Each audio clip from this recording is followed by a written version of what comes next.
Oh, I'm back, my brothers, my sisters. I'm sorry. Phone had an interruption. My phone. When y'all put all that energy into that job, all that focus into that job, and when that job decides, you know what, we're gonna split down the middle. We're gonna part ways from it. Automatically, you get upset. Automatically, you all distraught. Automatically, you bent out of shape. You walking around, you throwing, so you like, oh, all this work I did, all this energy I put in this job, because a lot of you right now today, you're operating on feelings. And the same thing go for your family. As soon as you drop everything just to follow Jesus, automatically you say, you know what, I know my family gonna come see me. I know my family's gonna call me. I know my family's gonna be there for me. And as soon your family gonna be there for you, as soon your family's not there to call you and to support you, you get mad. The reason why you get mad because you're putting your feelings into that family. That family not putting their feelings to you. And the same thing to go for so-called friends or in-laws. You gotta stop operating on feelings, my sisters, my brothers. Feelings will get you hurt. Feelings will have you upside down. Feelings will have you miserable. Feelings will have you pulling out your hair. Feelings will get you hurt, my brothers, my sisters. That's why God was stopping everything what she was trying to do, because she was putting her feelings into these guys. But these guys were not putting their feelings to her. So God said, I got to stop this. Do you not see what I have for you? Do you not see that it is the man that I told him to marry you and to treat you right? And once the light bulb went off on her head, she said, you know what? Maybe God trying to tell me something. Maybe God is telling me I got everything right here in front of my face.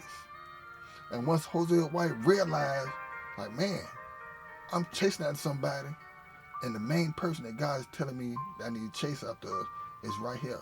Why should I be pouring all my love and my affection to these men, and I can be pouring all my love and affection toward this man right here? She started operating on faith. She was operating on feelings. But see, sometimes God gotta sit there and hit you upside the head and say, hey, you going the wrong way. You're doing something wrong. Everything that you need, everything you want is right there in front of your face. If you just open up your eyes and just ask God, say, God, am I doing something wrong? You better believe God gonna give you a sign. He gonna give you a warning, let you know and say, hey, I think that you operating on feelings too much when you need to be operating on faith. That job's not gonna feel the same way about you, the way that you feel about that job.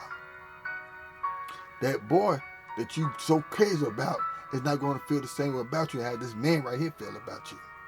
That woman's not going to feel the same way about you as you feel the same way about her. But this woman right here, she's going to feel this way about you.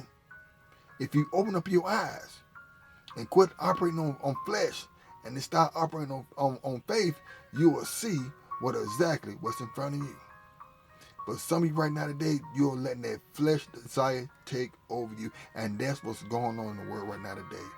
A lot of you right now today, you're operating so much on flesh and fleshly desires. That's why you can't get to where you need to get at. That's why you can never get ahead, because of the way how you operating. I don't know who God is talking to right now today, but some of y'all right now today, you need to start shifting gears right now today. You got to say, you know what, I'm doing this, I'm doing that, but it seems like something ain't getting right. You know, something's not right in this job, something's not right with these so-called friends, something's not right in my love life, something's not right in my family, but I don't know what's going on. The reason what's going on is what you operating on. And every time that you operate on flesh, you always going to be in that situation. You're always going to be in the catch-22. And we every last one of us. It don't matter who you are in this world. It don't matter what ethnic group that you belong to. Every last one of us at one point in our life has operated on flesh. And what does that flesh get you? Nowhere. Nowhere whatsoever. That's what God is saying. You got to start operating on faith. Start operating what God has put in front of you, because everybody ain't going to feel the same way about you, the way that you're feeling about them. I'm going to tell you that right now. God bless everybody with somebody. God got a man for a woman, and he got a woman for a man. He got the right job for you, but you got to remember, God gave everybody a gift. And in that gift, you didn't have to work for it.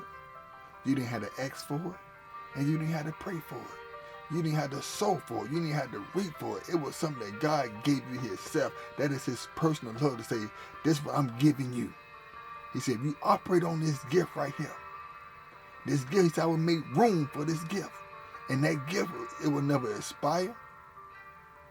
It will never go out of date. It stays with you. But some of you right now today, you take that gift to the grave. And when you go to the grave, it's no good then. But while you're still alive, while God is still breathing life inside of you, while he's still healing you, you need to start operating on that faith. And that faith is that gift that God has gave you. You need to operate on that, because when you operate on that, that's not going to hurt you. That gift is always going to be there for you. And that gift is always going to be there when you need it. That's what I operate on. The word of God. And I operate on that gift that God has endowed in me.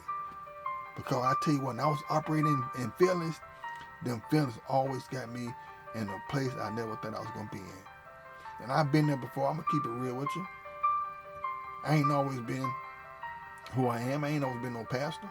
I was young at one time, chasing after the flesh, and it didn't get me nowhere. But every time I was chasing after the flesh, I realized I got to a point, I said, you know what? The flesh is never chasing after me. The flesh don't feel the same way that I feel about it. Then it took me a while. Then once I realized what was going on, I said, wow. And God spoke to me. He put on the big screen and said, look, this is what you were chasing after the whole time. But every time that you were chasing after this, it was never chasing after you. Every time you was calling after it, it was never calling after you. Every time that you put your heart and your sweat and your soul into it, they was not putting their heart, sweat, and soul into you. So what was you getting out of the deal? You weren't getting nothing out of the deal. You was losing. And they was losing, but they gained more than you, than what you gained. And that's what Hosea's wife was doing. The lovers were gaining something. She wasn't gaining them, because the only thing they was offer her was food and water. And that was the only thing that a man and woman can offer you is food and water and flesh. My sisters, my brothers, you already done lost automatic right then and there. Come on now, something like that should be telling you something. If the only thing that they can offer you is food, water, and flesh, and nothing else that's going to stick to you, nothing else that's going to make you grow, nothing else that's going to better you, you already done lost. You already done lost from Jump Street. And a lot of y'all, that was exactly why y'all lose. You thinking that you winning. Oh, I'm gonna call so-and-so. See, I can call me anytime. He always gonna be there waiting for me. Or I can call so-and-so. She always gonna be there waiting for me. But how many times so-and-so call you? How many times did she call you? How many times was he chasing after you? How many times that she was chasing after you? How many times that that job was always gonna be there for you? Because that job come and go. That job will never be there for you. And if this word is for you, I want you to give Jesus the thanks and praise and glory right now today. I love y'all. Always keep Jesus first place. This man, Pt2. Stay blessed. Amen. Oh, my God, man. Interruption.